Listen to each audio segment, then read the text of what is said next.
আমার ভাই আল্লামা মামুনুল হক সাহেব বলেছেন, লড়াই করে ফ্যাসিবাদ বিদায় করেছি, লড়াই করে জনগণের দাবি আদায় করব। আমি স্পষ্ট ভাষায় বলতে চাই, কোন দলের নয়, জনতার বিজয় হবে ইনশাআল্লাহ। জনতা কি চায় কান পেতে শোনার চেষ্টা করুন। যদি এই ভাষা বুঝতে ব্যস্ত হন, তাহলে নিজের পরিণতির জন্য যে বুঝতে ব্যর্থ হবেন তাকে তৈরি থাকতে হবে।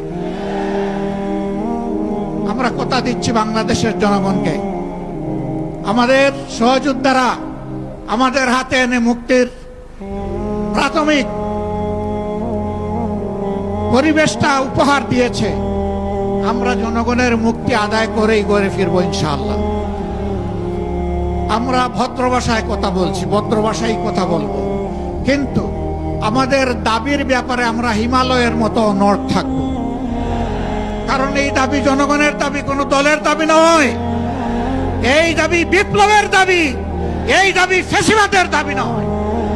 অতএব ফ্যাসিবাদের দাবির কাছে বাংলাদেশের জনগণ মাথা নত করবে না। তৈরি হন।